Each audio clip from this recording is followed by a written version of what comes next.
Welcome to episode 42 of the We Are Auto Show. How are you, Mr. Derek Schmidt? Mr. Michael Rao, it is the season to be jolly. And I don't know if you have seen any cars around town that have had any Christmas lights on them. I have. As a matter of fact, I've seen some very Christmas-themed cars. Okay, all right. One of the biggest Christmassy themed cars that I've seen is a Jeep. Those tend to have... I have seen Jeeps with many, many Christmas lights on them. And it's very Festivus, and it works on Jeeps. It is very Festivus. It does work-ish on Jeeps if you do it properly, I think. It can be overdone very quickly. That is true. Now, have you seen... I know that we've been to Sebring and watched like night racing. Yes. Race cars have LEDs on them. And they have not Christmas lights, but they particularly put LEDs in certain spots, and it looks amazing. This is true, especially like on the Wright Racing, Wright Motorsports Porsche, and the FAF Porsche, and the it was an Archangel Hurricane, whatever the Hurricane was. Right. Paul Miller? No. Yeah, Paul Miller Motorsports Hurricane. Yeah. They have those LEDs either in the grill or on the pillars, especially on the Porsche. The blue ones on the blue Porsche. Oh. Do you know why they do that? It looks freaking cool. No, that's not why. Is there a real reason? There is a real reason. I'm surprised that you don't know this. Well, they're not all the same color, so they're different colors. There's a reason for that, too. So you can tell who's behind you? No. What's in front of you? So the pit crew can tell what car you are. When you're rolling down the pits and blinding every single pit person, they can pick out that little LED strip. You know, I didn't know that, surprisingly. Yeah. I should have known that. Wow. Thank you for schooling me. No problem. Yeah, there's a legitimate reason for that. Huh.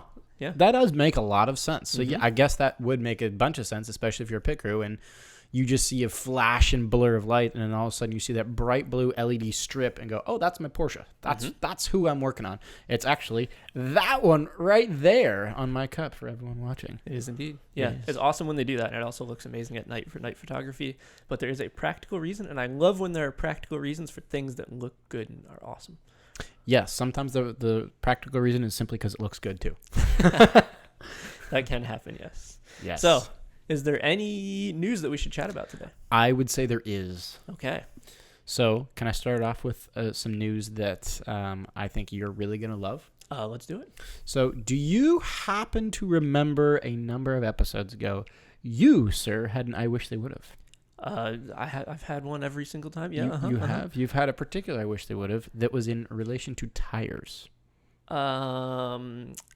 In relation to I don't like when tires... Oh, I had one where the air would automatically fill in your tires. You did have that one, yes. Is it that one? No. I had... Did I have one where tires didn't pop? Yes. Oh. You had one where you wanted tires to be kind of in the same idea of like the lawnmower tires that were airless, that like yes. You couldn't just puncture them. Right. So I've got good news that will fulfill your fantasy. Somebody's doing it? Actually, yeah, Michelin's doing it. Michelin is creating airless tires. Yes. What do you know? That's awesome. It is awesome. It is incredibly practical. And by God, they are fugly. I hate what they look like. I know they're practical. I get it. But the look of tires does actually matter to me. Ooh, okay. If you're listening on YouTube, you can see the article that we have pulled up here. And yeah, the tires, they got to look to them. They look exactly like the lawnmower tires. They just look like, if they would have put a sidewall on them, great. And I hope maybe the ones that they do actually sell will have a sidewall. Maybe this is just like a concept to show people like, look what the tire actually looks like underneath. I don't know. All I know is... Why don't they put a sidewall on them? God, they're ugly. They could put a sidewall on them with like a relief valve for air to come in and out at some point. Like it. You would think that would make sense because without a sidewall, they look stupid. I mean, I get the premise. They do make a hell of a lot of sense, right? Yeah. But they've got to create these that aren't going to disturb people when they look at them, because you're going to have a kid in a passenger seat that's learning about cars at like 10 years old, and all of a sudden they're going to be stopped at a light, and the kid's going to be screaming and crying, "Dad, what is wrong with that car's wheels? No, look at it." I'm just saying. Right. I'm a little worried about a couple different things here. I know that with it's a cool shot of like the tire being compressing under a rock or something like that. And these do look weird. But the worry that I have about these tires is whenever you have like a rubber gasket or a rubber anything and you bend it over and over and over, you'll end up stressing that rubber and fatiguing it to a point where it'll break. And I can see in this photo alone that the compression of the tire coming in toward the rim is going to fatigue those little like support structures. I don't know what you call them because real tires don't have those. Yeah. The support structures that hold up the outer carcass as opposed to the inner rim. Curious to see how they'll do on this. I also wonder about sound. I wonder if the compression of those little supporting members will create a sound. That may be kind of a rumble that would be very unsavory, I think. It'd be weird. Yeah, I don't know. I don't know what it would sound like. I also wonder if it would feel like a massage. Like just mush. Like, could they actually take a corner or would they just fall over? Oh, that's a good point. Like, if you go hard into a corner and you just pitch it in, right, are they just going to go, bleh? I don't know. I'm sure that they're testing out all this stuff. But I'm glad to see that somebody's pushing into it. It's cool. I do have a little bit of a worry as well about, I know that air in tires and having the cushion of air does take away with like the little tiny bumps. And it does a really, really good job at that. Yeah. So we'll see how a mechanical like strut member, a little support brace will do. That'll be interesting. That is actually a good point that a lot of people don't think about is like the actual tire is a crucial part and member of your suspension. Oh, it's like the most important. Yeah, people always it's so funny the amount of people that you talk to that's like, oh yeah, I didn't realize that was part of it. Yeah, no, like genuinely, like that's why the SUVs that ride like a creamy cloud, like a marshmallow, that's why they have tires that are this big. Yeah. Right? If you just had rims and it was metal and there was no air cushion and with rubber there, it would be the worst ride. Even over freshly paved asphalt, it would be terrible. Could you imagine the homeboys in the hood with the donk? It's like a 32-inch rim on like a 1 centimeter rubber band worth of tire. That has to be the most uncomfortable thing in the world. Right. I do know you're talking about. You know, it's like a Camaro that's been lifted 6 inches so you can fit 32s on it. Right. Could you imagine hitting a pebble with that? No. It'd break your back. Right. Because it's essentially there's just no metal. air. Yeah. Yeah, it's just metal. Oof. And a little bit of rubber. Yeah. Oof. That's cool. It's cool to see that someone is doing I wish they would have. Yes, you can send them an invoice for your intellectual property. I shall. Michelin, I'm coming after you. Well, we'll see how that goes. Yeah, it probably won't go anywhere. Anyway, we shall move on to some other news. Yes. So did you hear that Mr. Kenny from the block is hanging out in Audi land now? I have heard of the Ken Block Audi shenanigans. I know he was hooning around in older Quattro. They gave him the keys to like every single car that's in like the Audi museum. Right. And he was just out there hooning all of the Audi hoonable vehicles. Right. So he moved from, I believe it was Ford, right? He was doing Ford stuff. I think he had a hatchback. He's had a Mustang. He's had a couple different vehicles. Yeah. And now he's going to Audi. And they did let him hoon around, even like a Group B rally car, which was really, really cool. But they ended up putting him in an e-tron Quattro. The RS e-tron GT. The e-tron RS GT. Yeah, I don't know. By the way, have you seen one on the road? No, I have not. I've seen a number of them. It's one of the best looking EVs. Ooh, you say something good about an EV. Wait a minute. I don't like them, but it is one of the best looking EVs. That's the first. It's got a face and it's got an ass. You heard it here, folks. You did hear it here. The e-tron RS GT actually is a decent looking EV. I argue it almost even looks better than the Taycan. And I'm Mr. Porsche, right? You are. Okay. Just saying. I will not to completely derail that, but gladly take that. Anyway, Mr. Kenny from the block, Mr. Hoonigan, Mr. Gymkhana, Mr. I drift around the world, I do rally everything, right? Well known on the internet. Yep. He is now in a new electric vehicle from Audi. Interesting. And, I want to get your take on it. No. What do you think? No. So they're giving him an EV. And it is a Audi S1 e-tron Quattro Hoonatron. That's all horrible. A Hoonatron. Do you see what they did there? I did. Okay, good. That's Let me give you a couple numbers though. 1,400 horsepower. Yes, but it's an EV. We know that's going to happen. Yeah. It's a lot. But it's still 1,400 horsepower. But it's a really fast go-kart. Apparently at 90 Golf cart, miles an even hour, better. it will break traction. That is impressive, sure, but no, it doesn't. It's soulless. Okay. The Hunatron, I quote here, the Hunatron will star in one of Ken Block's signature stunt driving events, the next of which the production is under Electronica. Jesus Christ. We have gone too far. We must go back. We must go back. Oh, no. I mean, it looks striking. I'm not going to say it looks good. It looks striking. It does look striking. It doesn't look good, but looks striking. I see what they did with the Group B rally here, right? You You can see it. You can see some tidbits that they pulled from the Quattro. Sure. Mm-hmm. Still don't like it.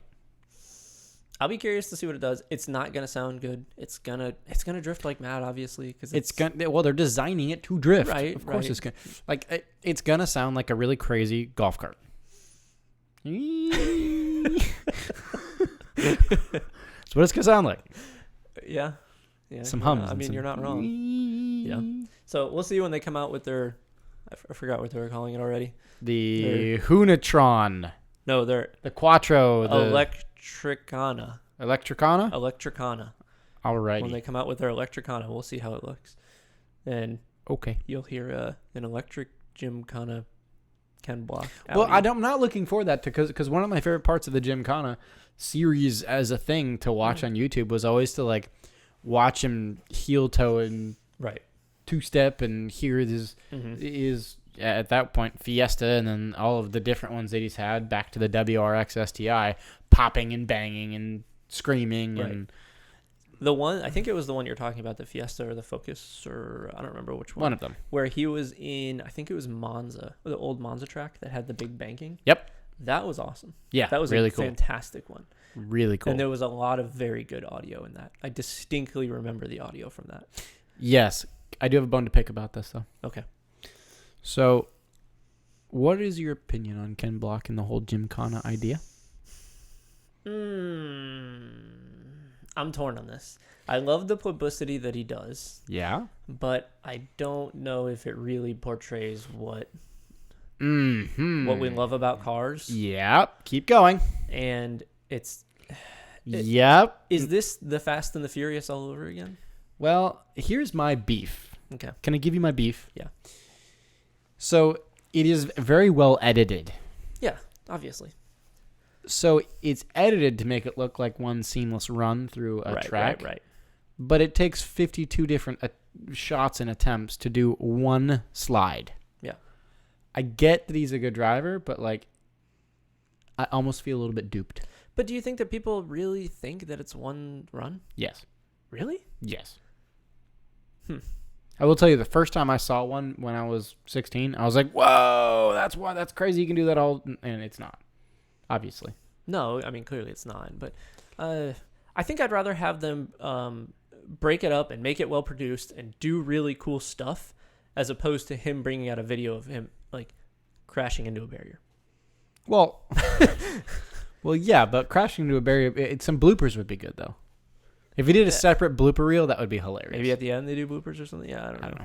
Either way, that would be cool. I see your beef, but I'd rather take the press and the hype that it generates because it's big. It's really big. Millions and millions and millions of Tens of millions. Yeah. It's huge. and it's not bad for motorsports. I do wish he would push more of like the rally motorsports that they're doing, or if he's in a Mustang, more of like the hey, here's some GTD Pro if you want to go watch that kind of stuff. Which I don't really think people are interested in that though in those videos. They're just I want to see a guy drift around a racetrack. Yeah, they're just fast going, as he can. wow, this is really cool. Yeah, and I mean, do you want to reach the masses or do you want to reach the niche? That's the question. And he's trying to reach the masses. Both. I mean, he reached us, so He did reach us. Yes.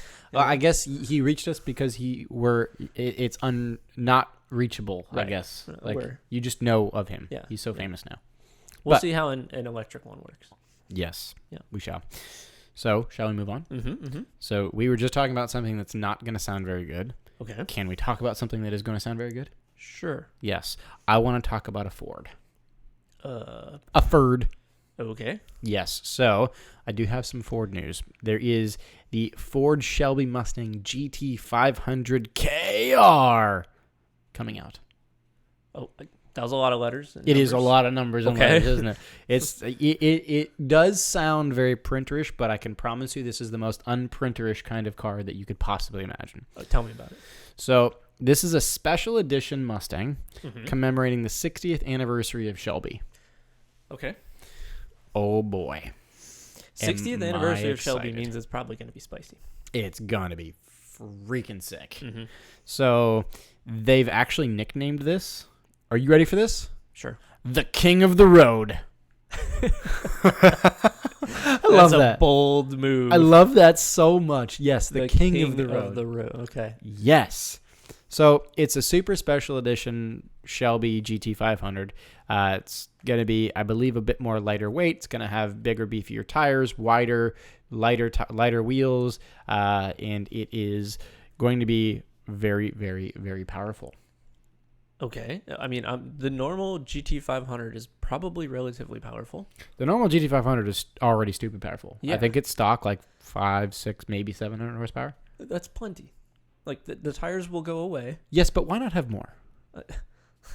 Oh, okay. Okay, so they're going to be pumping this thing out with 900 plus horsepower. Yes! Let's go! The law of diminishing returns is kind of starting to run its course here. I don't care. You go from 800 to 900. Like, 500's plenty. I don't care. I want more. Okay. More. It just sounds incredible. It's got a 5.2 liter V8, just like the standard GT500. Mm-hmm. But it's got a supercharger that has more displacement than both of our engines. Oh, God. What's the total? Are you a 2 liter? Yes. Or are you 1.8? It's a 2. Okay. So it's almost as much as both of our engines combined Okay. in just the supercharger. The supercharger is 3.8 liters. So you got a 5.2 liter V8 with a 3.8 liter supercharger. Can I Okay. get a hell yes? Okay, yeah, it's going to be powerful. I love this. Yeah. I love this. It's just fantastic. It's got extra carbon bits. It's going to be super limited. How limited? Very limited. So they actually did other KRs back in the day when they had other like limited edition Shelbys come out. The other KRs that were built many or a few years ago were a lot more not limited. Like they had higher numbers. This one, they're only building 180 of them. Oh, it's very limited. Yes, there's going to be 60 from each year to 2020, 2021, and 2022. And then 45 for the international market.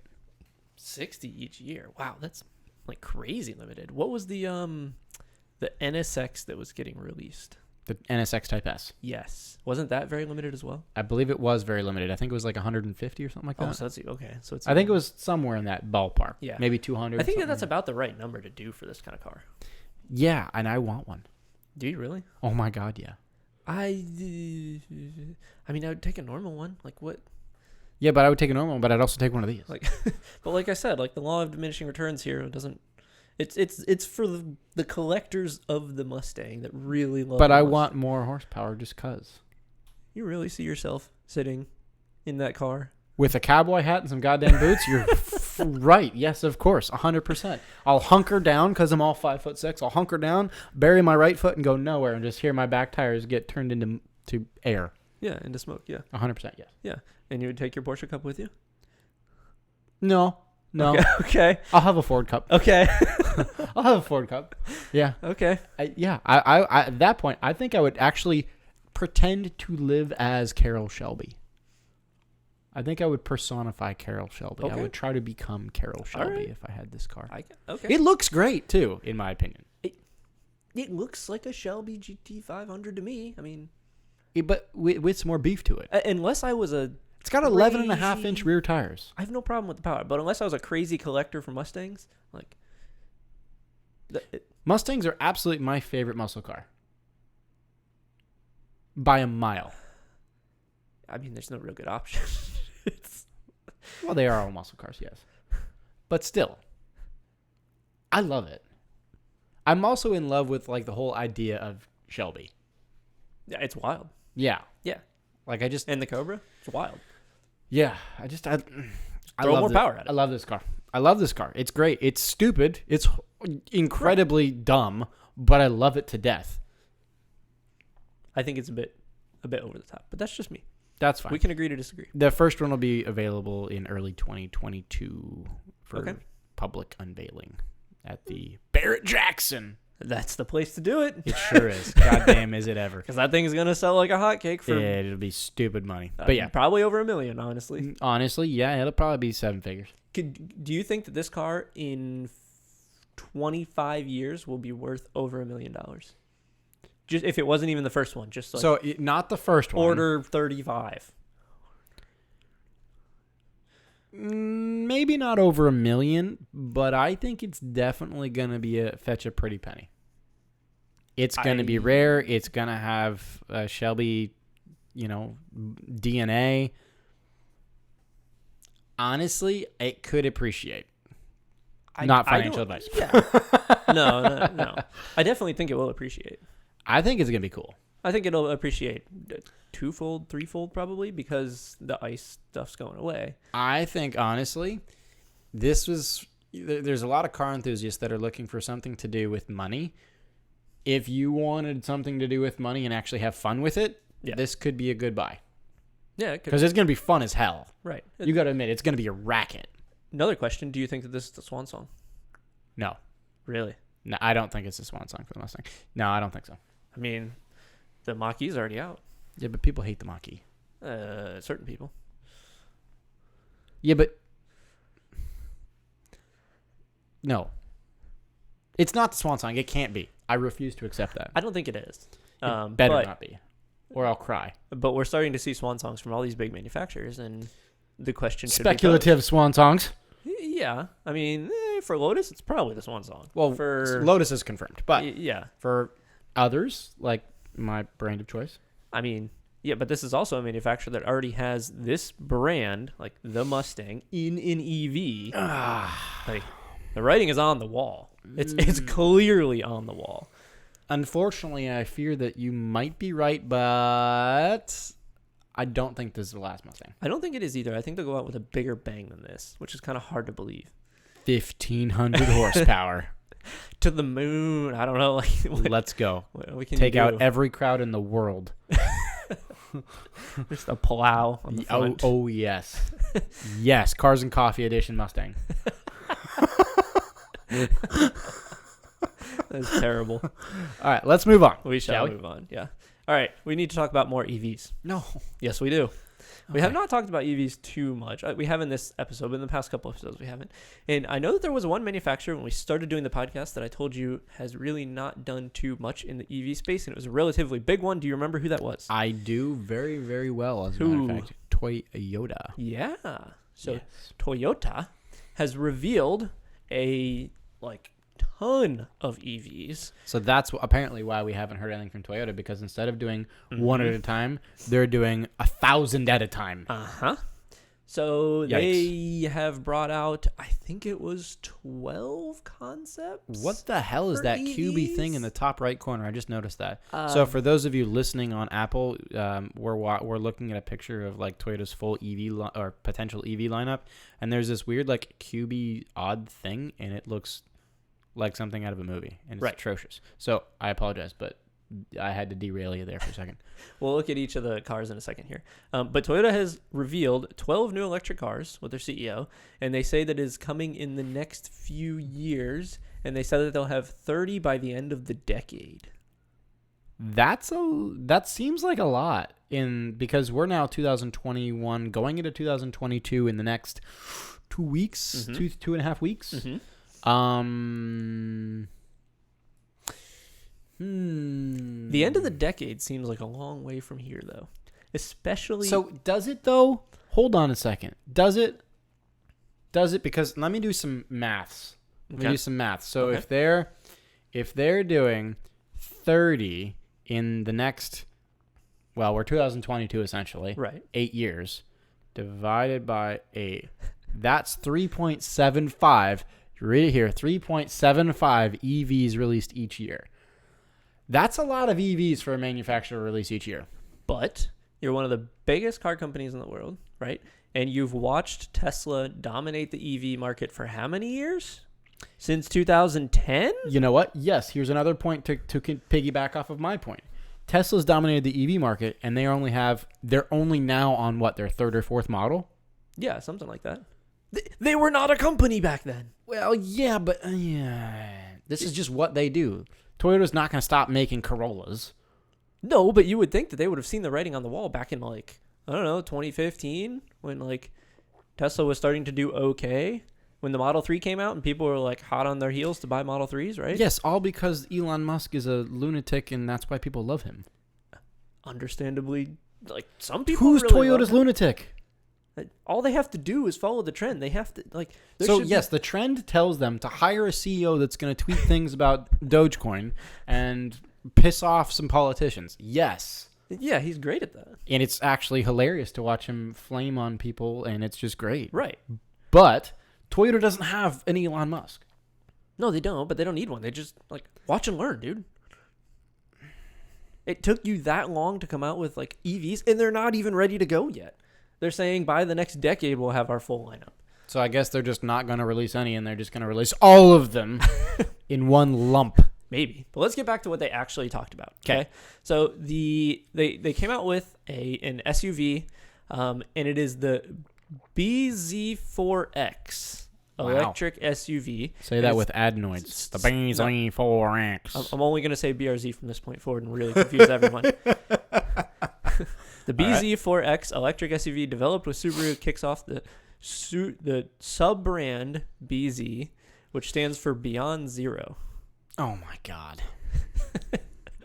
This sub-brand... I already can't stand this. This farce of bullshit. The sub-brand will have 4 additional EVs to complement the BZ4X. Man, that's hard to say. I know Beyond Zero. They're talking about Beyond Zero emissions, correct? I think so, yes. So, hold on a second. So, does that mean the factory that they're building them in is zero emission as well? I don't know. I doubt it highly. Probably not. Yeah. So, does that mean that the electricity that we put into it from our wall is zero emission? No. Okay. So, bullshit. I'm calling bullshit on this. I totally agree on that. You know the car one manufacturer that could do all that shit? What? Guess. American made. Okay. Crazy Elon Musk. I know you're going to say Tesla. But yes. You know that his factories are not zero emission. I think that they are. 100% zero emission? Where are they getting their electricity from? Tesla Solar. All of it? I'm pretty sure. They're getting literally every single drop of electricity from their own solar? Yeah, I'm pretty sure that the Fremont factory in California is full-on renewable, and so is the... Didn't they shut down the Fremont factory in California? They shut down for the chip shortage. But didn't they move to Texas? No, they made another one in Texas. And I believe that one's also I'm not solar. convinced that it's 100% zero emission. Here's what I'm saying. They can put the solar panels on the roof, right? They can put the battery in the garage. They can charge the car with the battery. They have the full package. Like, they're there. But I'm surprised that other big companies are not pushing that as well. It's way different to get into that space, though. And now my next question, just because I'm an EV hater. What's going to happen when the battery dies? Because the battery will eventually die, right? Batteries die, right? When the battery in your remote control dies, what do? You throw it in the trash. Yeah. Okay. So are we going to just throw the damn car in the trash and then all of a sudden the chemicals from the battery leach into the environment and now we've got emissions? No, we're not doing that. No, they want to recycle all the batteries. Because they're actually running out of, they're trying to mine, what's the ore down in like South Africa that they're trying to mine for batteries? Nickel? Lithium? I think it's the cobalt, the lithium in the cobalt. Because it's lithium ion and lithium cobalt. Yada, yada. Yeah. They're trying to take all the cobalt out of those battery cells to try to reuse them in other batteries. They do want to recycle them. But look, I'm sure it's not perfectly environmentally friendly, but it's way more than the other manufacturers. And you can see that the path that they have laid out. It's interesting. Okay. Back to Toyota, though. Here are the BZ badged vehicles to join the new BZ4X. I hate saying that. Say it one more time. Stop. I hate it. Just because I have a BRZ and it's so fluent and easy to say. A BRZ. Yes. A couple new SUVs.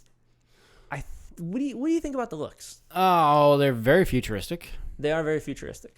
they're very, wow, look at that thing. This is supposed to be a futuristic sports car. For those who are watching, it looks like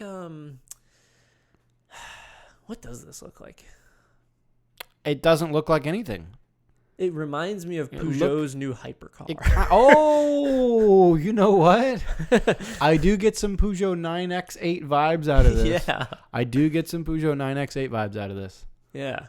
It's odd. So yeah, for those of you listening, it's almost like in a Peugeot 9X8 hypercar that's coming out into the LMH or LMDH. You can see that they have a lineup that is very like there's trucks, there's SUVs, there's cars, there's sports cars, there's vans, there's minivans, there's bus thingies in the back right. Yeah, I don't know what that thing is. I don't know either. I have no idea what that is. But it does seem like they're kind of diversifying their portfolio with EVs, which is good to see, in my opinion. Yeah. Yeah, they are. It does look like they are diversifying quite a bit with EVs. Oh, that's what it is. Go back up. It's an e-pallet. It's called a pallet. They called the damn thing a pallet. That's what you have for bonfires, dude. Pallets. You steal pallets from the back of a Walmart or a Publix or a Winn-Dixie grocery store. Right. And you go have a bonfire. You're not going to steal a car and use that as a bonfire. It's not a car. It's like a.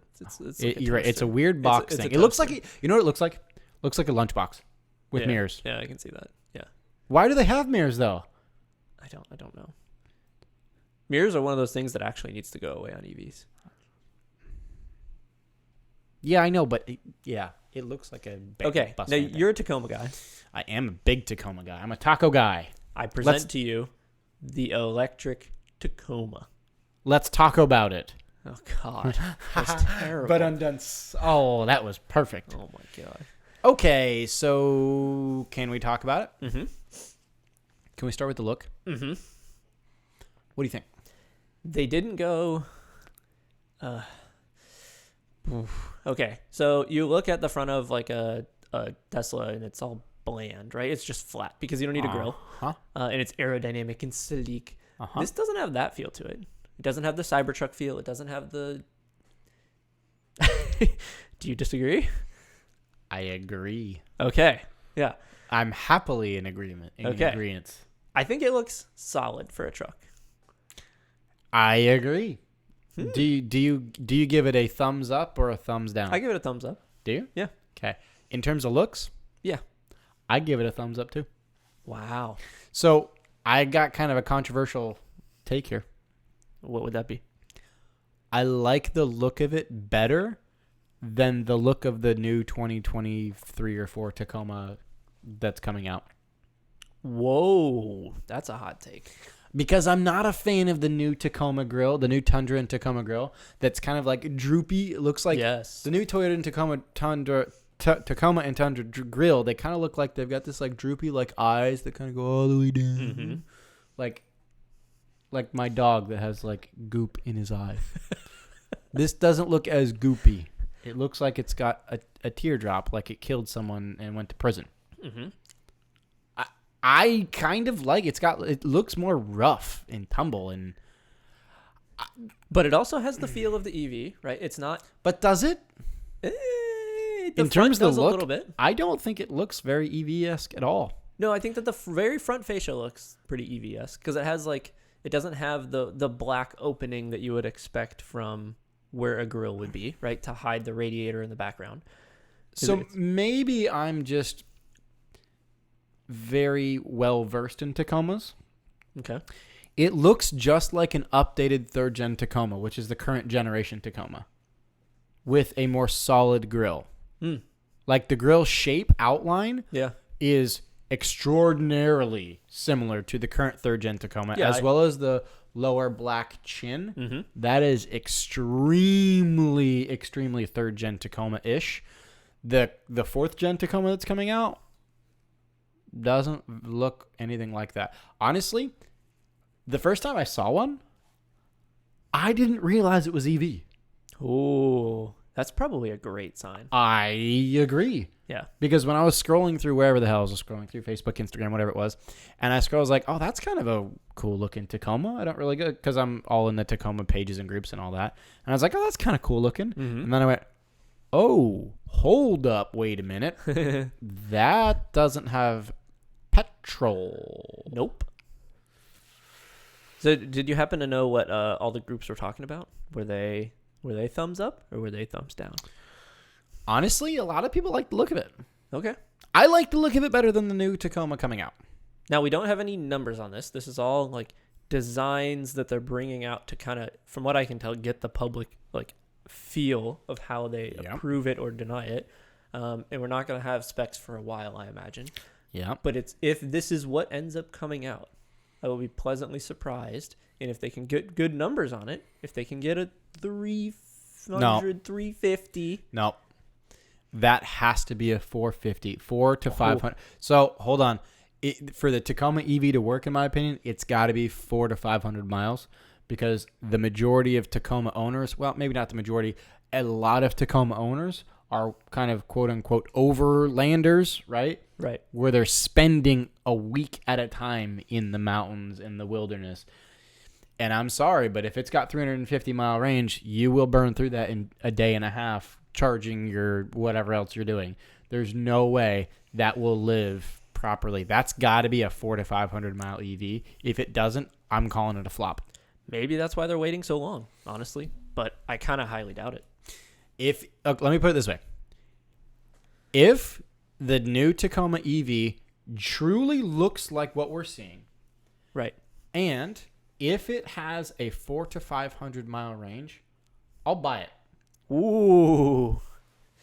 I'm going to snip that quote right now. Mark my words. If it looks like what we're seeing, if it looks like it, and it's got a 400 to 500-mile range, I'd buy the shit out of it. Wow. There's two big ifs there. One, we got to make sure it looks like that. And two, it's got to have range at least 400 miles. I bet you there is absolutely no way it has that range. Well, good, because I don't want to buy an EV. So then, I'm safe. Yeah, there's no way it has that range when it first comes out. I will be shocked if we get 400. I will be pleasantly surprised if we get 350. I will be normal if we get 300. You'll be normal surprised? Yes. No, I'll just be like... your level of surprisedness. It'll be like, eh. Okay, fair. Honestly, but let's be real. If it's coming out closer to 2030, there could be advancements where it could be 400 miles is okay. chump change. Within the next 2 years. Let me put that. If it comes out within the next 2 years and it looks like that and it's got 400 to 500 mile range, I'll buy it. If it doesn't, then I'm a pass. Okay. I'm glad to hear that you're pleasantly surprised by the new Tundra look because I do like the new Tacoma. I do. Yeah, the new Tacoma. The look of the new Tacoma. I do like the look of the EV Tacoma. Yeah, I do. That's cool. So let's keep on scrolling through these because they had they dumped a whole bunch of photos with a whole bunch of different vehicles. Ooh. And that looks like a new FJ Cruiser EV. It does. Don't like it. No? No. That's maybe a little too futuristic. Yeah, it looks like a Roblox thing. Yeah. I don't even know what Roblox is, but it just sounds like a Roblox. I know that's a real game. Right. But I don't even know what it is. I think it's the wheels. I think if they had ditched the e-tron crazy wheels. E-tron crazy wheels, plus also the weird, boxiness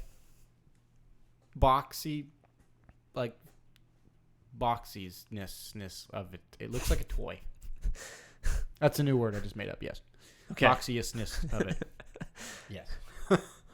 I'm curious to see what this new sports car Peugeot hybrid thing ends up being. Hold on. I spy something on that sports car.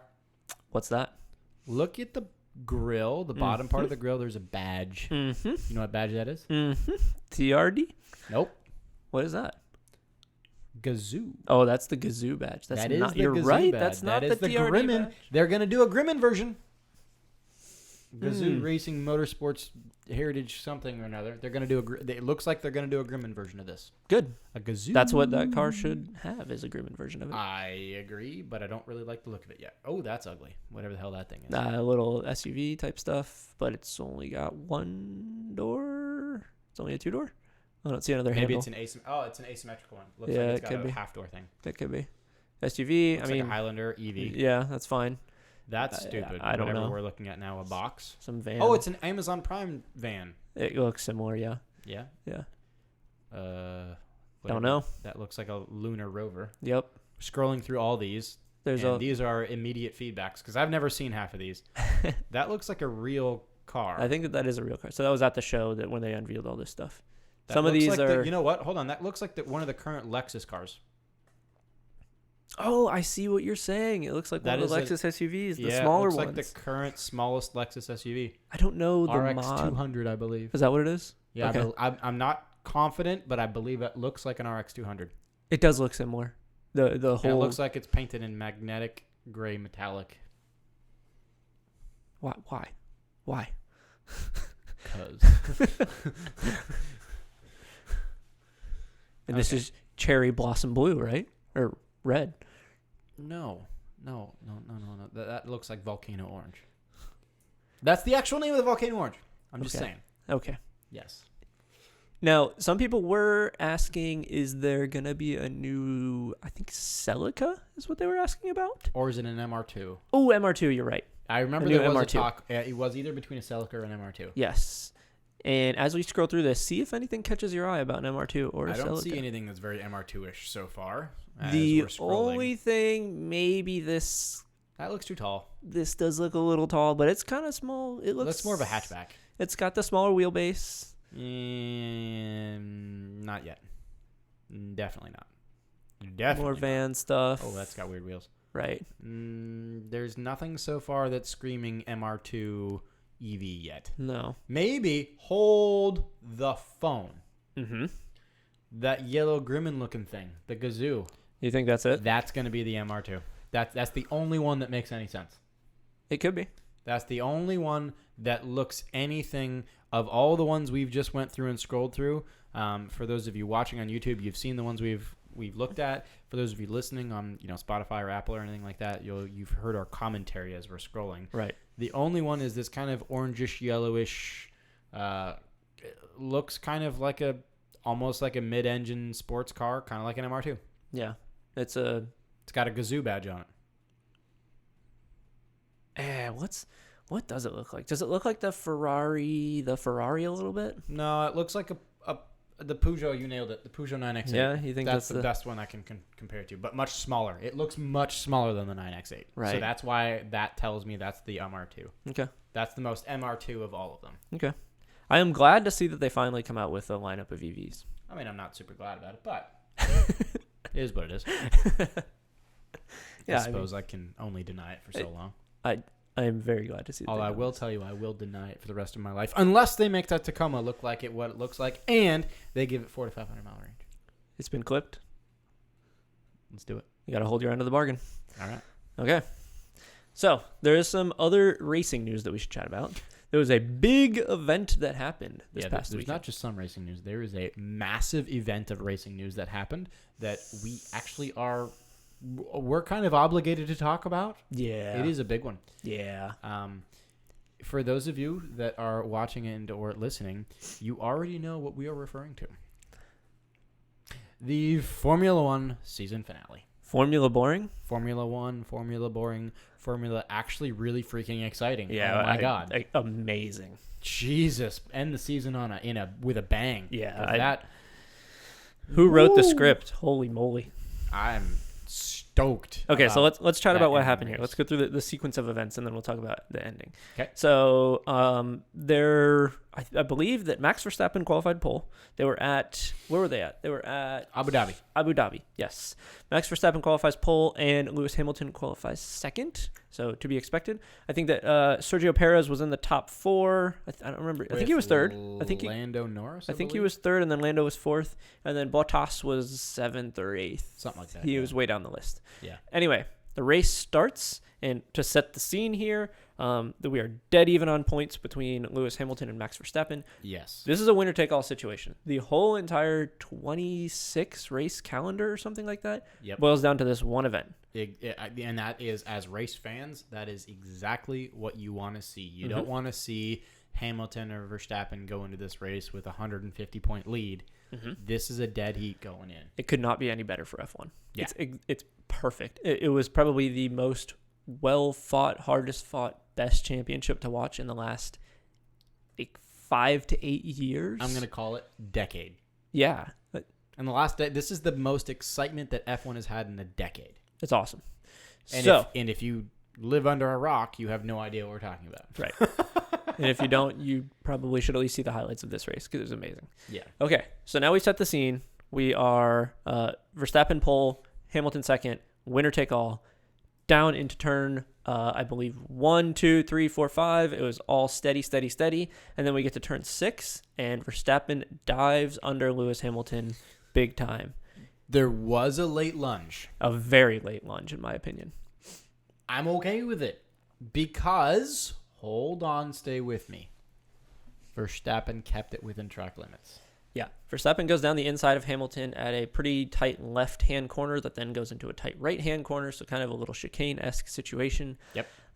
And Verstappen does make the corner. He pushes Lewis Hamilton off the track. But does he push Lewis Hamilton off the track, or did Lewis Hamilton just not want to give up the position?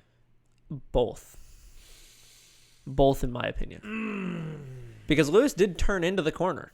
And if he would have kept turning the wheel into the corner, he's going to hit Max. Yeah, but... And I think that incident responsibility goes to Max, too, if that happens.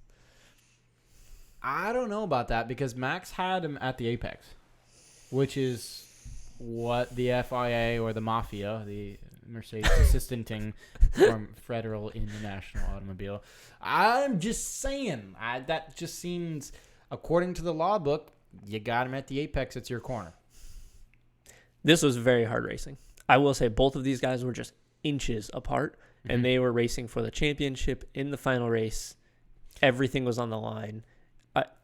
I don't blame either one of the drivers for doing exactly what they did. The controversy here is that Hamilton cut the course. He did not take the second right-hand corner. He cut the course big time. He didn't just clip over some curbing. He completely mobbed through that corner. So Verstappen dove down the inside. Hamilton avoided the next corner. He just cut the course, went on, held the position in first place, and Max stayed on track limits, within track limits, and didn't get any sort of feedback from the stewards or anything. They just said, nope, that was racing, and they didn't force Lewis Hamilton to give the position back. Which, if it was Max, they would have had Max given the position back. I'm just saying it's happened before.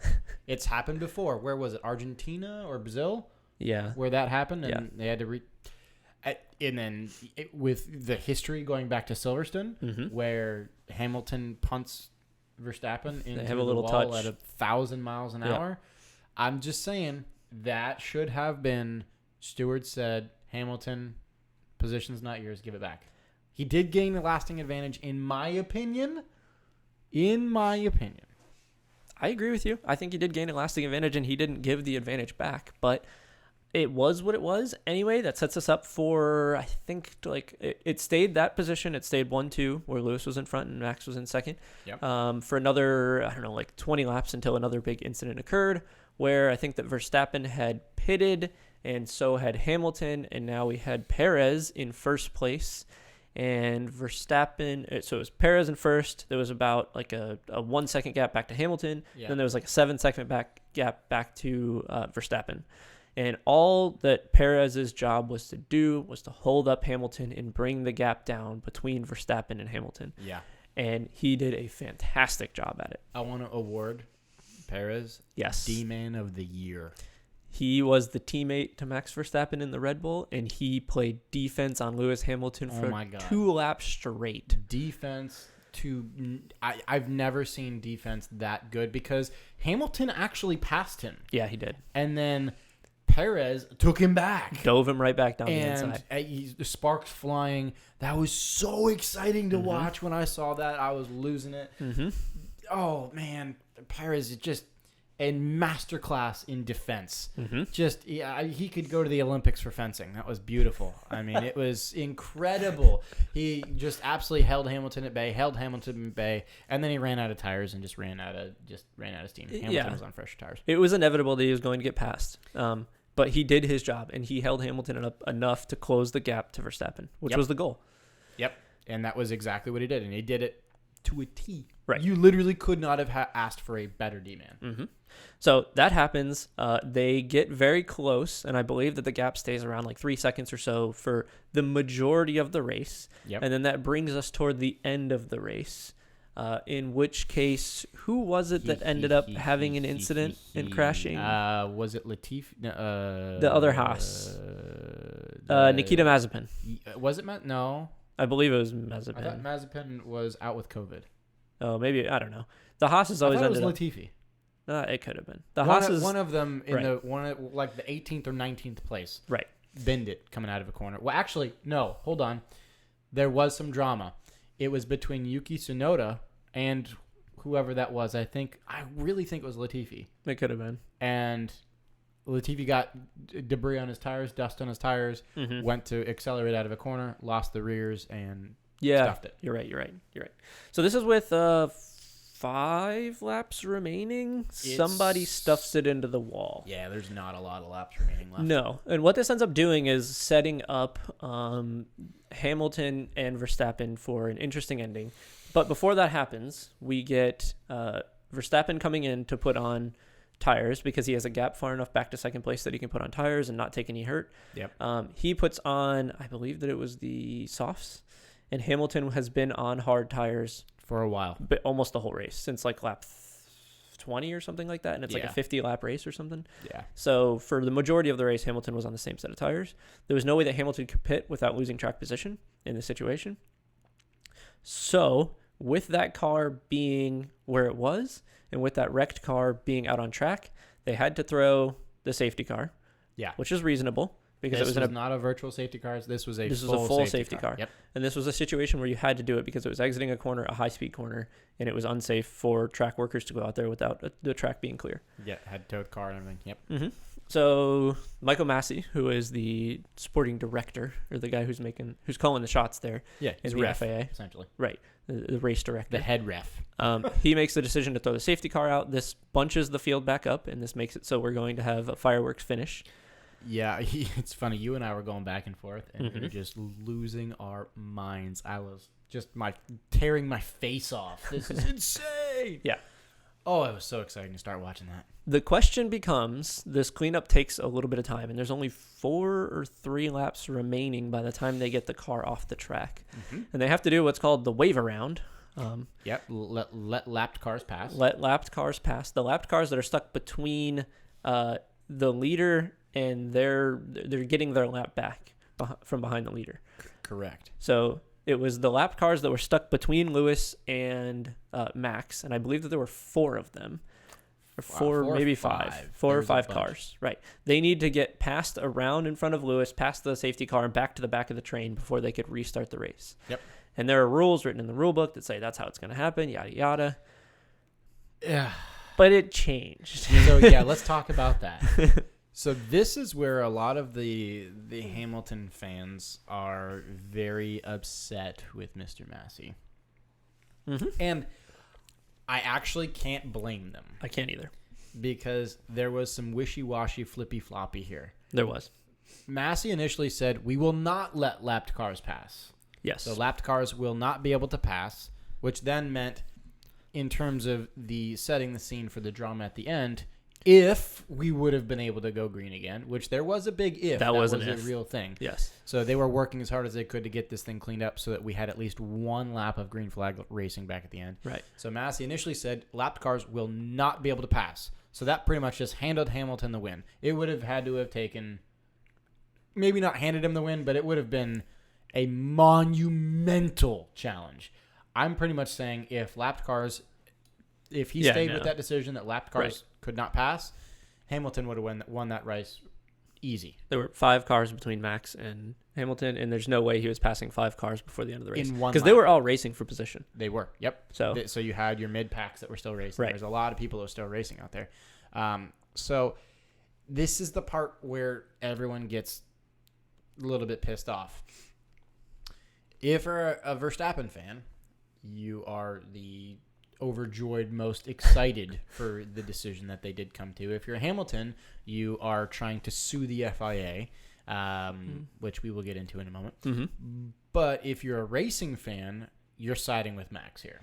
Yeah, if you're a racing fan, you want to see this end not under caution. Ending a championship under caution that's been this tight is terrible. It's awful. It's the word. It's like watching the Super Bowl and literally finishing the Super Bowl in overtime with a tie. As a tie. Yeah, it's terrible. Nobody wants to see Why the hell would you do that? So they're stuck in a weird situation where they need to either let the cars go around, which they've already said we're not letting those cars go around. So either keep it like it is, so we're not going to get our fireworks finish, or end it under caution, so we're not going to get our fireworks finish, or take matters into our own hands and let 5 cars pass and bring Max and Lewis together and then throw the green flag. But the rest of the lapped cars could not pass. Oh, see. Only those 5. Was it true that it was only those 5? It was. I didn't catch that part. Yes. But the whole season, lapped cars can pass. Yeah, that's normal. That's a regular thing. So they essentially started out with the decision saying lapped cars will not pass, which means they went against their own rules. They did. Which means that at that point, this is the mafia, the Mercedes Assistanting Federal International Automobile Association. We all know the FIA has given Hamilton some clean passes through everything, handed him a bunch of good graces. They have. So they essentially gave him the win, and then they went, we are race fans after all. We do kind of want to watch this, see some excitement here. We want to watch Max and Hamilton go at it. So this is that wishy-washy. Yeah. They decided they weren't going to pass, and then they decided we'll let some of them pass. Yeah, there's 2 big rule breaks that they did. In the sporting regulations, it does say if you're going to let the cars pass, you must let all cars pass. Yep. You must let everyone do the wave around. And I don't know if in the rules it says if you say no one is passing, you can't then revoke that. But it's very iffy to do that. It's very frowned upon to do that. Yeah. So 2 big incidents happened there, and that's all the race director's doing. Yep. And there are rules in the rule book that say, like, at the end of the day, the race director kind of has carte blanche and can modify the rules. Yeah, he can call the race as he sees fit. Right. Which so I'm happy that he did what he I am did. too. That sets us up in the situation where Verstappen is with soft tires behind Lewis Hamilton. They go green with 1 lap remaining. 1 singular lap. Woo! And Hamilton is on really used old hard tires. Max has fresh, soft, sticky, soft tires and easily passes Hamilton. Yeah, it's a game of defense, and Hamilton just didn't have the defense left. No, he didn't have the tires to do it. No way. He ran out of tire. And that moment was unbelievably emotional for everyone. I genuinely think it took me the rest of the day to stop shaking. My heart was pumping, dude. Oh, dude. I was losing it. Oh. I was very, very close with about 10 laps remaining to just write it off and text you like, well, I guess Mercedes wins another one. Or I was going to text you, either a safety car happens or this is it. Yeah. You know what's funny? Christian Horner. Yeah. Red Bull's team boss. He actually said in kind of an interview with one of the commentators earlier in the race that we would need a miracle to happen. Welcome to racing, baby. When the car stuffs it, there's your safety car. Live sports. Dude, this is racing. It is. This is racing. So it ends that Lewis Hamilton does finish second. It ends that Max Verstappen wins, and it ends that Max Verstappen wins the championship. I am so for excited now about that. Well, so there is some drama with that as well. Yeah. So yes, Hamilton has lost, Verstappen has won. But here's the issue. Mercedes is very by the book, legal heavy. Yes. They have a team of lawyers that could fill up a football stadium. Yes, they do. So they actually had on hand a sporting lawyer, like the world's #1 sporting lawyer, like in the entire human race, on site in case such an event would happen. Of course they did. So Mercedes has decided that they are going to pursue arbitration to essentially try to revoke the win. Now, I also heard rumors that they are giving that up, so I'm not sure if they are sticking with it, if they are deciding that, maybe this is not a good look for Mercedes. If we try to steal a championship after it's already been called, and then all of a sudden you're going to piss off millions of race fans. The whole F1 fan base. Everyone. Plus, then, does that also mean that because Mercedes is one of the main suppliers of engines to F1, what happens to the logistical, supply and demand. You could burn a lot of bridges real fast. Yeah, so I'm sure there's a lot of people in the Mercedes camp that are wishing and washing just like Massey did, going, should we not? Should we not? Should we not? Yep. Plus, I do want to pull a direct quote from Toto Wolff, the team principal of Mercedes. He actually said earlier in the year that we want to win championships on the racetrack, not by regulation or whatever the quote was, wherever he ended it. But he wants to win them on the racetrack. Mm-hmm. This would not be winning it on the racetrack. This is literally going directly against his own quote. I'm just saying. If I were in his shoes, I completely understand. Yes, but hold on. He really can't be bitching because they won the Constructors' Championship anyway. But who cares about that? His paycheck? Yeah, but brother, I'm sure he got a $10 million bonus because they won the Constructors' Championship. But he's done that for the past 5 years. Yes, and he'll be hurting if he doesn't. No, he won't. He'll be fine. Yes, he won't be able to buy his 8th villa in Marseille. Right. There was one very interesting moment, though, at the end, where once the lap cars were allowed to go past, Toto got on the radio to Michael Massey, which we can now hear those conversations, which is very cool on the broadcast. Yep. And he said something along the lines of no, this is not fair, Michael. So he knew that the championship was basically revoked by Michael Massey. Or could Lewis have defended it? He could have. He had the opportunity to, but based on the tires and the situation of the race, they knew that it was going to happen. Now, if Lewis took an inside line through that corner, Max wouldn't have had it. What was also interesting is at the end, he ended up coming on more with Toto, and they went back and forth. And by the end of the stuff, basically Michael Massey said, "We went racing, Toto." Mic dropped. Big mic drop. Yeah. And you know what? I've been pissed off at the FIA, but that gave me a little glimmer of hope for Michael Massey. That's a racing fan. That gave me that small little glimmer of hope that Michael Massey gives two shits about the race that's actually happening in front of him. Yep. Because unless he just didn't get his incentive paycheck from Mercedes this week. I'm sure he didn't. That's fine. We went motor racing. Exactly. And that's the whole point. We watch racing for them to go racing. We don't watch racing for them to go slaughtering. No. It was amazing. It was more than F1 could have ever imagined. I'm sure that the Netflix documentary is going to be fantastic. Oh, it's going to be brilliant. Yeah. It's awesome for the sport. Now, just please don't mess up the 2022 cars. Yeah. And please let them race close. Yeah. Let this get... Because it was still very clear that, Lewis and Max were... The only race. They were almost a lap above everybody else. They absolutely were so far and away above everyone else that it's... Yep. If you don't care, then you just don't care. Right. But I will also say congrats to Max Verstappen for being one of the few world champions under the age of 25. Yeah. Yep. That's pretty cool. And I think that he is the first one to not win as Mercedes since 2013 or something. It was something like that. It's crazy how long it's been. It's cool. Yeah. I'm extraordinarily excited for Max Verstappen and just what's going on. I am too. But yes, that's my fanboyness on. So that was F1. If you have a chance, go watch the race review. Go watch the highlights because it was amazing. It was incredible. Yes. So can we move on? Let's do it. Okay. So let's bring it back to some stateside racing. Mm-hmm. So IMSA, one of our favorite series. Indeed.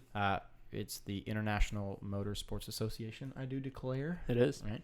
So we've got some big changes going on in the GTLM GTD fields, which we now know GTLM, and we've talked about this, does not exist anymore. It has been assassinated. Mm-hmm. It ceases to exist in the world. So it has now been replaced with GTD Pro and GTD AM, correct? Yes. So one thing that we've always really loved about IMSA is the fact that there's variety, right? Variety is the spice of life. A ton of variety. You were getting more variety. Great. McLaren is joining GTD. Oh, okay. McLaren we only ever saw in the Pilot Challenge. We did. The GT4.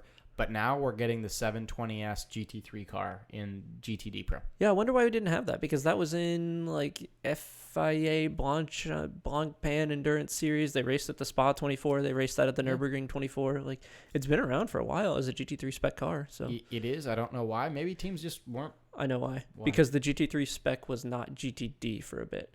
And because the GTLM was merged in, now they're taking in those GT3 spec cars. Yeah. Okay. That's why.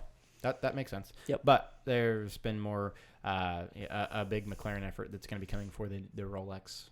Yep. In January. I am stoked to see that they're actually bringing these cars there. From what I remember, they're cool looking cars too. They're very cool looking. I don't think that they sound all that great though. I don't think they make much of a sound. They're like one of those kind of like the BMW really efficient sounding turbos. Yeah, they're kind of quiet. They're kind of quiet. I recall. Yeah. But I'm glad to see that they're coming, because just more variety in that class is going to be amazing. God, I'm going to miss those RSRs. That screaming. But the GT3 Cup or the GT3 spec cars are going to sound good too. Like, those Porsches sound good. They don't sound RSR, but... Yeah, but the RSR's different. I missed the RX-8, which just made your ears bleed. Well, this is true. Yes. This is true. But, yeah, so that's the news, is that we're going to have McLarens in GTD Pro. And great. Maybe even GTD AM. We'll find out. But for now, GTD Pro. Great. The more the merrier. Yep. Definitely. Yeah. So, shall we move on? We shall.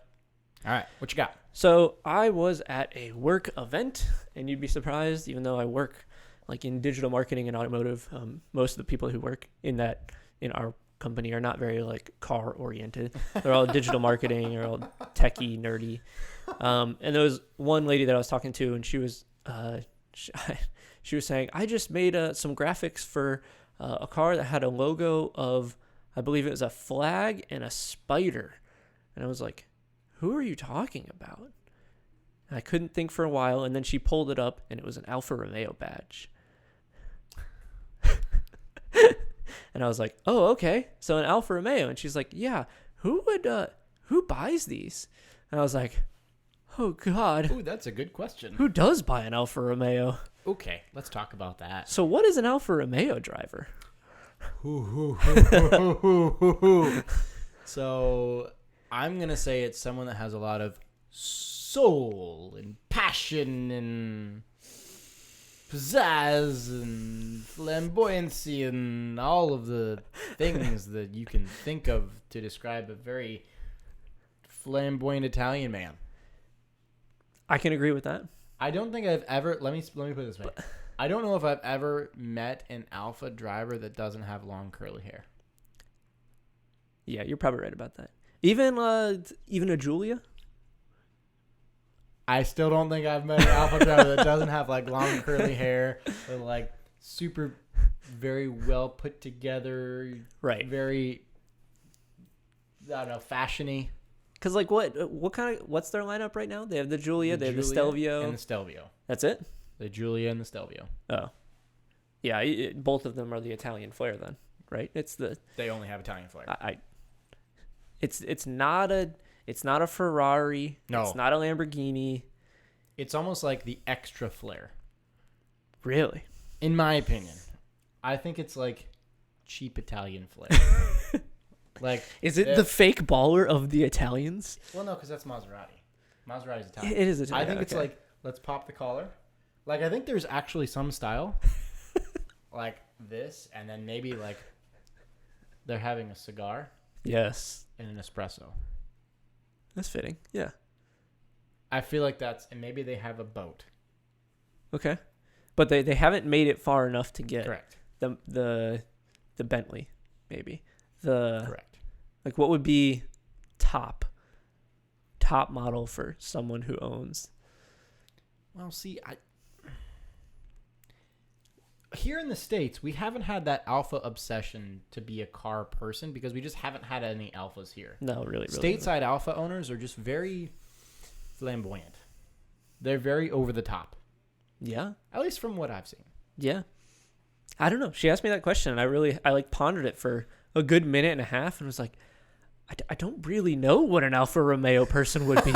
I don't know.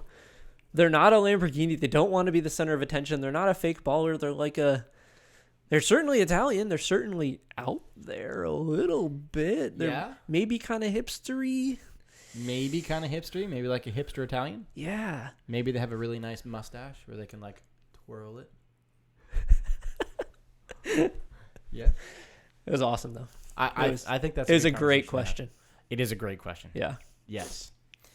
So, you, my friend, missed Cars and Coffee again. I did.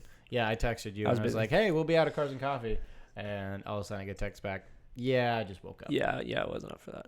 Well, damn. Because you did miss a Cars and Coffee. You missed some good stuff, but it wasn't as big as I was expecting. What was the theme this time? So they have a theme every Toys time. for Tots. So it was collecting toys, donations, and all that. It's always a charity thing, which is great. Yep. So there was some good turnouts. Okay. Right? There was it wasn't as big as I was expecting, but it was still a good turnout. Mm-hmm. Now, there were some good things and there were some interesting things. And then there were some stereotypical things. Where would you like to start first? Let's start with some stereotypical interesting things. Okay. So, boy, oh boy, these Corvette owners, I'm sure, are literally going to just report us and give us 1-star ratings everywhere. Were you dressed up? With shorts and a t-shirt, but not as a Corvette owner. Dang it, man. So I did see a Corvette that, if you're watching on YouTube, you see it. If you're listening through audio only, you're not seeing it, but that's okay. You probably don't want to. No. Because it has got vinyl flames everywhere, all over it. Oh my God. And it is exactly the flames that you're picturing in your mind's eye. They are the cheesy, corny flames that you would put on Hot Wheels or in Grand Theft Auto or in Need for Speed or like, oh my God, it's awful. Yeah, it's a C7 Corvette. It's silver. It is a Z06, so good for them. Right. And it's got flames on the side of it. And even on the hood. See how the flames are coming from the Corvette see. badge? The flames are oozing from the Corvette badge, emerging through the flames. I really hope that Corvette owners look at your GT3 RS and go, do you see how they have badges on the side of the car that say GT3 RS? And they have these red pinstripes down the hood? Maybe they do, honestly. Maybe. I want to meet the owner of this car. We could probably arrange that. Yes, we could attract them. We just need to dress up as... It's like they'll flock to us. They do that. That is one thing that you missed. Yeah. Now, there were some really cool things out there. Mm-hmm. So... The first really cool thing is something that I've been wanting to see for a while that I still have yet to see, but it is a 992 GT3. So, not only is it a 992 GT3, there was 3 of them there. Oh, God. So, there's this shark blue one, which if you're on YouTube, you're watching. There was what looked like Carrera white metallic and also a jet black metallic. Now, I didn't see the interior of the black one, but I can report both the shark blue that we're looking at and the white were 6-speed manuals. Heck yeah. Let's go. Perfect. Let's go. Carbon ceramic brakes, notated by the yellow brake calipers. Okay. So the white one had comfort seats, so 18-way comfort seats, and this has carbon bucket seats. Perfect. So I'll be honest, this Shark Blue GT3, this does it. Is that the perfect spec GT3? If it had silver wheels, yes. It's grayish. But I want silver. You want like more bright silver? I want pop. Okay. You can order it with silver. Okay. Or they actually do because the Shark Blue is the launch color of the 992 GT3, they allow you to get black with a Shark Blue outer lip. But should it be in Miami blue instead? No, they got rid of Miami Blue. Why? Miami Blue is not the standard launch color. Shark Blue is now the new launch color. But if you want pop, something different each time they launch like a new GT3. Like they had Lizard Green. They had Ultraviolet when they did the GT3 RS. Yeah, that's right. Then they had Miami Blue, right? Yep. So the Shark Blue, I really like it. This has a swan neck wing, so it's got wing uprights that extend over the wing like you see on a race car. Yep. 6-speed manual, carbon bucket seats. This is pretty much the spec for me. I mean, it's great. This is big hard-on for me. It's fantastic. And in person, it looks way better than I was expecting. Does it? I'm a big fan. Heck yeah. I am a huge, massive fan. Yes. So, The next thing that I did see was something that's really, really interesting and quite cool, as a matter of fact. So there's this diesel Toyota Hilux that was recently imported. Now, this diesel Toyota Hilux is very cool because it has a factory crane on the back of it. I was about to ask. I see a crane and a pinata? Yes. What is going on there? This was like the owner of a construction company in Japan. Yeah. Has had this truck for 1,000 years. Okay. And they imported it over to the U.S. Really? Yeah. You could see the bed had like scruffs and stuff like that. So like it's right-hand drive. Right-hand drive diesel. It's dang. Honestly, and it's a Hilux. Wow. People were walking by and like, oh yeah, that's kind of cool. And then I walked by and I was like, oh my God! It actually still has the name of the construction company on it. Does in it? Japanese. In Japanese. It has the entire the same cool. Japanese like livery and everything that was on. Heck yeah. They kept it exactly how it was. Yeah. They left all the scratches. They left all the rust. They left all the dings. It's beautiful. I love this thing. It's so cool. Right. If I imported like an R32 or something like that, I would leave all the Japanese writing on it. Oh my God, yeah. It'd be fantastic. It's so cool. I sat there and talked to the guy that imported it. It's honestly, he was telling me all about how like the crane, how it was very rare to get that factory crane option. Yeah, I've never seen that. Like you could get it with the regular roll bar or the roll bar replaced with the crane.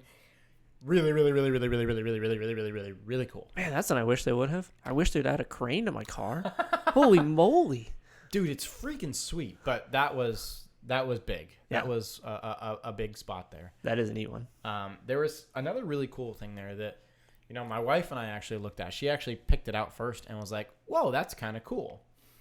It's very different. I know if you're watching on YouTube, you just think that it's a Jeep, right? It looks like so we're looking Jeep like a Jeep Grand Cherokee. to me. But it's not just a regular Jeep. It is an Orvis edition Jeep. Orvis is a fly fishing company. It has a limited edition green paint with a two-tone green and like tan interior, leather, Really? pristine. Factory like great big. I think it was a 5-liter V8 in it. Okay. Honestly, kind of like a hidden gem. I've never heard of Orvis before. So Orvis is I'm big into fly fishing as well. So Orvis is really big in the fly fishing world. So they've been a fly fishing outfitter that flies, fly rods, waders, anything. So this Jeep apparently did a collab with Orvis back in the 90s, I believe, where they did this Orvis edition Jeep Grand Cherokee. They put a great big V8 in it, gave it this limited edition green paint, which I thought looked beautiful. Yeah. And they gave it this really cool two-tone like green and tan interior with like red, like maroon piping. Right. Beautiful. Really cool little hidden gem. And the owner actually has a custom Florida Go Fishing license plate that says Orvis. That's awesome. Honestly, really cool. That's definitely a gem for like the fishing community, and especially down here where there is a huge fishing community. Do you think that most people who have a boat know who Orvis is, or are they fly fishing specific? Orvis got their roots in fly fishing. Okay. So that is actually, I bet you right now, if you brought that car to Colorado, you could sell that for a stupid amount of money. But here it wouldn't hold the same value. Here it would hold value, but I think if you're in one of those like more niche fly fishing communities, it would hold even more. But even still, fly fishing has become much more popular here. Right. Honestly, I think that's a cool little hidden gem. I love that little Jeep Grand Cherokee, especially with the V8 in it. Yeah, that's awesome. I didn't know about the colors, and I'm not surprised that you do. Yes, of course. But yeah, that was one thing that I saw at Cars and Coffee. Then I saw there's a beautiful red RX-7. Love an RX-7, a proper RX-7. Who does especially, not? I believe that's the FD body style. No one can hate on a rotary. Yeah, this is correct, but I do have something that I want to ask you. Are you a fan of white wheels? I think it works on certain cars. You could classify this as a drift car, and I think it works on this, but it doesn't work on a lot of cars. Okay. If it was my BRZ, probably not. If it was what? I think it would look great on your BRZ. No, I think gold would look perfect on the BRZ. I still think white would look great on the BRZ. I wish more people did white wheels. So you're a big fan of white. I love white wheels. I honestly, this is not my I wish they would have, but I wish manufacturers would let you option white wheels from the factory. Okay, the Mustang behind it. That'd be great on white wheels. Yeah. No. Yeah. Disagree. The Corvette beside it, white wheels. Let's do it. No. God save the white wheels. It'd be a little too gaudy for those, in my opinion. I think that the car has to have a certain feel for it to pull off white wheels well. And this car has that feel. This car has that, like, I'm going to be driven like crazy. Yeah, agreed. That Corvette to the left of it kind of looks like it'll be driven like crazy. But Put some white wheels on it. No, it has just enough. The silver that pops on those are fine. But I want white wheels. I really like white wheels. Would you really put white wheels on your car? I honestly consider, yeah, I might. No. I would. No. I would. Not on a silver car. I would. No. Yeah. Especially on a black car. Okay. Or a blue car. Or White a red wheels? car. Or a yellow car. A yellow car with white wheels would look great. White wheels on an EV Tacoma that's white? Yeah. What the I like white wheels. Something's wrong with you. I know. I got weird color things. You do I like have weird color things. I do. So that is off the most of our Cars and Coffee recap. It looks like it was a cool one. I'm sure that there was the normal stuff there, like the There was the normal stuff there. right, the couple of crazy Lamborghinis, cars, couple of just regular. You got some random Porsches here and there. You got some M3s. You got all the Corvettes, all 15,000 of them. A couple of crowd killers. The usual. Were there any G-Wagons there? Actually, I don't think there was. I spotted one. You spotted a G-Wagon. Yeah, they're not particularly hard to spot around here. You can. I saw 3 of them today. Yeah. You find G-Wagons pretty easily. But it was a white G-Wagon. Ooh. Since you were bantering on about white wheels. I would put white wheels on a white G-Wagon. No. I would No. put white wheels on a Porsche. Like I said, I think it could work on a certain Porsche. But like that blue GT3. Oh my gosh. So good on white wheels. Is there any vehicle you wouldn't put white wheels on? A Tesla, because I just wouldn't put wheels on it because I'd want it to just go to a heap in landfill. I don't think that would look good on a Tesla. No. You're crazy. Yes. Anyway, there was a white G-Wagon, and Okay. Is that the most gaudy of them all? Or is black more gaudy? Gaudy or classy? Gaudy, to start. Then we'll ask about classy. Gaudy is, I saw a bright green G-Wagon. Saw that a few months ago. That's gaudy. Was it like neon? It was, Very bright. wasn't neon, but it was very bright. Okay, yeah. It was extraordinarily bright. Then do you think white and black would be classy G-Wagons? Yes. I thought that white was a little gaudy for a G-Wagon. Let me ask you this. Was the white with silver wheels or black? Did it have a chrome bumper on the front? Or a black bumper? It had to be chrome because it wasn't black because it was just shining. Everything was shining. White with chrome? I like it. Like with the LEDs going on in the front, there was just a little too much. There was too much going on, man. You get a G-Wagon to have a lot going on. You do. I mean, and you better have a lot going on for that kind of money. I've sat in one, given it a little rev, one of the new ones. Yeah. It's luxurious as hell, and that V8 sounds freaking fantastic. Plus, did you know they have a side exit exhaust? Yes, I did know that. I love that. Yeah, that's fantastic. That's awesome. That's like it's NASCAR or something Well, that's like just that. like that appeals to the 8-year-old in me. Right. And it's that like, is it 4 tips or is it 2 tips on the side? No, 2. It's 2. Okay, yeah. I was not a huge fan of the white G-Wagon. The black blends in a little too much. The white kind of stuck out to me a little too much. But it's a G-Wagon, so maybe it's supposed to. I did see a really classy spec G-Wagon. What would that be? Navy blue with a saddle brown interior and like black accents on the exterior. Very, very classy. That would be classy. Mhm. I would be a huge fan of that. Yep. But I also saw something pretty classy. What? I was out at the grocery store, and I think it was a couple rows away. I heard an engine revving up, and I was like, Ooh. sounds good. And me and you know, Yeah. you can hear an engine, Yep. and you can at least determine the family of car that it's in. 100%, yeah. This is either a Lamborghini or it's probably either a Lamborghini or an Audi or something like that. Yep. This one I heard, and I straight up knew. Sounds Italian. Yep. Sounds like a V8. Either Lamborghini or Ferrari is my guess. And I come around the corner, and it's a 430 in red. Ooh, that's such a perfect spec. And I'm like, yes, that's proper. it's perfect. It's proper. It was it's just how proper. you get a 430. What he was doing at a grocery store, no idea, because I don't think you could fit much in that car. You just don't need a passenger. That's fine. I don't think he had one. Well, good. Then he can put his groceries there.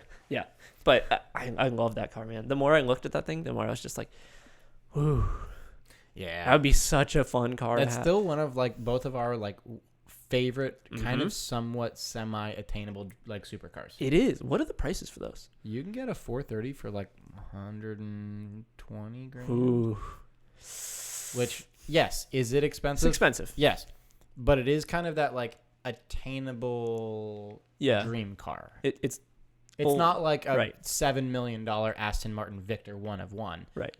It's like they're actually like you could do it. A well-kept 430 would be a blast. You could bring that to a racetrack. You could just bring that around on the Sunday. It'd blend right in a car show. It wouldn't even blend in. It'd fit perfectly in a car show. Oh, beautifully. But yeah, I don't know. That's one of those cars that I would just love to have. Mm-hmm. Yep, agreed. So did you see anything? I did see a lot of stuff. Uh-oh. So the first thing that I did see that I'm not particularly interested in, but I know you're going to be interested in, is a Mercedes EQS, the new electric Mercedes. Oh, let's talk about it. Do we have to? Let's talk about it. Do we have to? Yeah. I saw one the other day. Actually driving. It was actually moving. Okay. Yep. And I saw it, and I immediately knew what it was because it's got the weird grill. Uh-huh. And I was immediately like, oh, that's an EQS. Uh-huh. Oh, I don't really care. And then it made no sound as it went past me. Why'd you not care, though? Because it's EV. So that's supposed to be their, like, crazy technology car. It is, yeah. Have you seen the interior of this car? I think I've seen a picture of it once, but it's Not a spaceship, but it's futuristic. It's kind of spaceshipy. It's teetering on the spaceship. It's just screens. There's no dials. It is just screens. They actually have 3 huge screens. I don't like that.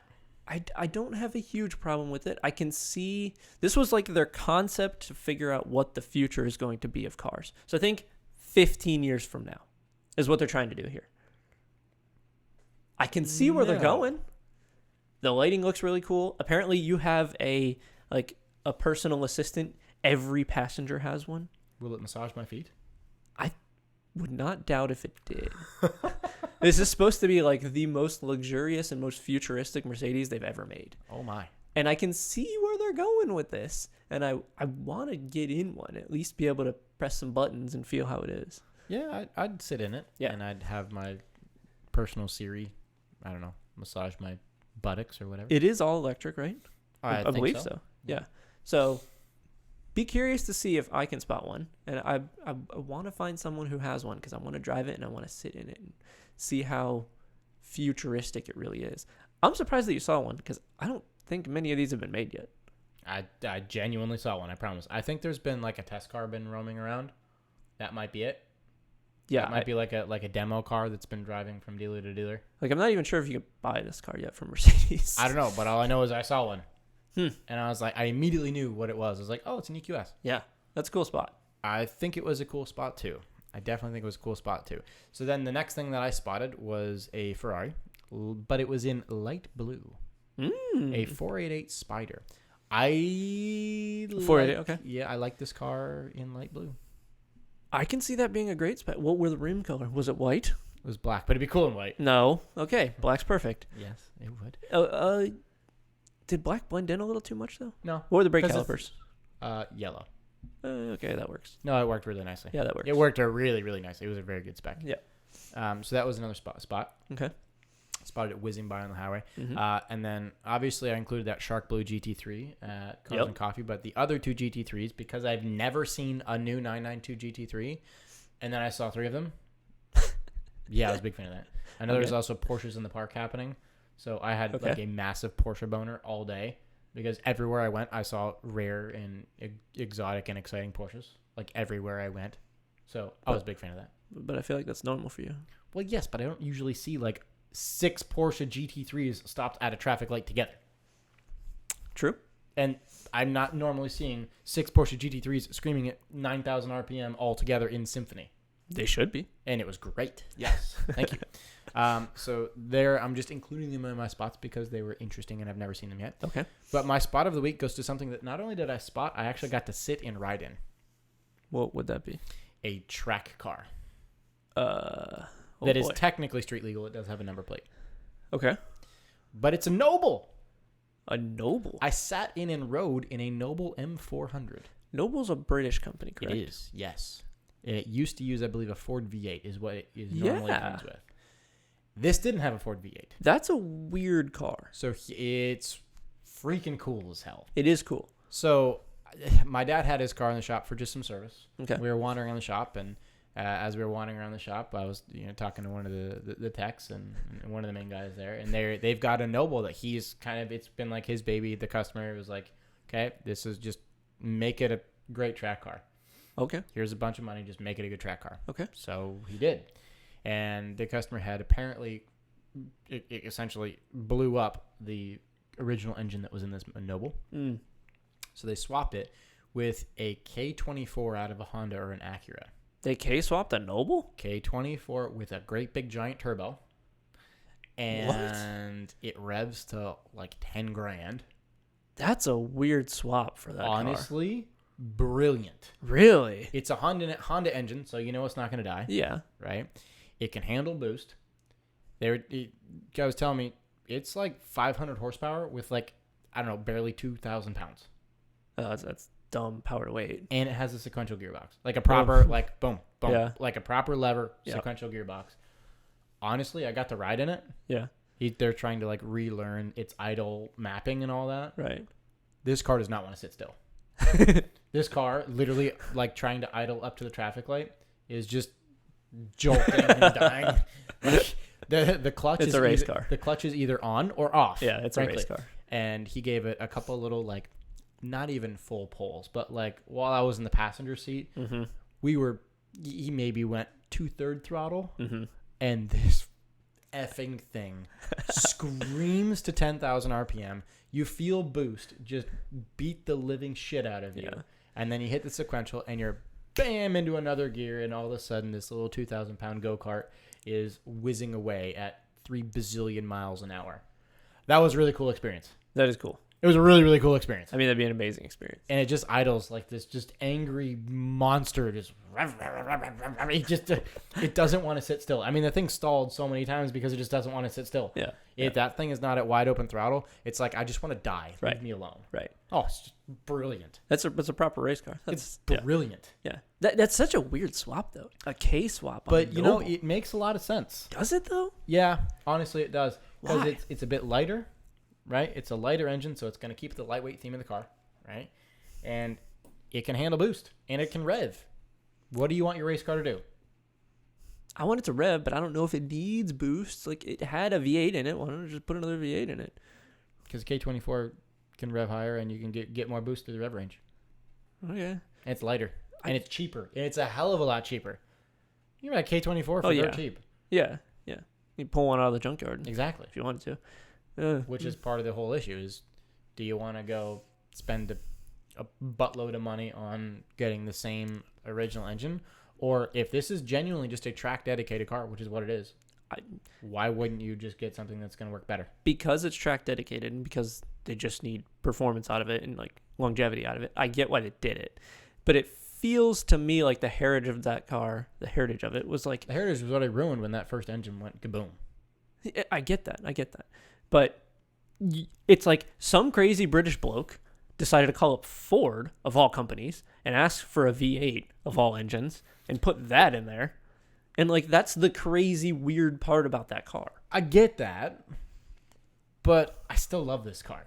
It's a monster, and I just love it. But you could have put in, like, I guess that they're just going for the cheap, reliable stuff, but had you put in Maybe a Lamborghini V12. Like It's too much. okay, maybe a Ferrari V8. That doesn't Imagine the belong hum. there. That doesn't belong there, though. But like, how interesting would that be? It'd be If interesting, but you're it'd be going for interesting. It'd be interesting, but it'd be expensive. I don't doubt that. You're also It'd be going dumb for money. like, let's actually make this make financial sense. Yeah, and it's not. It wouldn't make financial sense. It wouldn't make track sense. But it would sound fantastic, and it would throw the craziness in there as well. It would, but this car is literally just track. Can we make this make sense? Okay. And they made it make sense, and it's sick, and that's my spot of the week and my experience of the week because it was freaking wild to sit in that thing. Yeah, it's always super fascinating to me to watch race cars get driven on the street because they hate it. No, they utterly hate it. Yeah, every light you can just hear that engine, and then it just wants to die. Yep. And then you got to give it pretty much full throttle just to stay alive. Mm-hmm. They're just hilarious. Yep. I remember watching. There was like a promo they were doing for the Rolex 24. And it was one of the Taylor brothers was driving a Daytona prototype around the UCF campus. And it was the most awful experience. It had to be. Because he was trailing police and they never went above 45 miles an hour. And just, that's not even pit road speed limit. Not even. That car hates that so much. It's just jung, jung, jung, jung, jung, jung, the whole time. Gearbox noises. Yes. Yeah. It was awful. Oh, that's funny. Yeah. All right. So then I guess it's about time to get to the I wish they would have. We shall. Do you have one? I do. What you got? So when you buy a new car, Yep. I wish that the manufacturer would, in a more meaningful way, kind of announce to you that there's racing going on around this brand. Because basically every brand out there is using racing as a development platform. And there aren't many brands that I can think of. Is there a brand that you can think of that doesn't have any racing going on? I can't say Hyundai because they do. They do. Maybe Genesis is fine. Or does Genesis have any racing? I don't think they're technically racing. No, but it's kind of a branch of like Lexus and maybe Hyundai. Kia. No, I mean they have the Optima that they were tracking for a while. Were they? Yeah. Oh. No, Then, I don't know. I can't think of a brand. So if I went to a Lexus dealership and I bought, I don't know, a new Lexus SUV, I might not be someone who wants to watch racing. Yeah. But I don't know why they couldn't tell me that, like, hey, this weekend there's a race. There's a Lexus in it. And you might actually be interested in watching it. That makes sense. That makes to develop racing and even more products, that does make sense.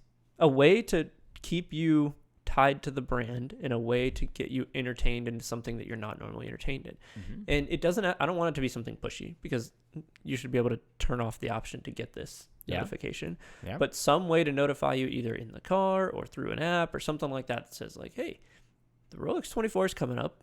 The Lexus you're driving in, pretty similar car is going to be racing in it. Maybe you just give it a watch. I like that idea. I do like that idea a lot.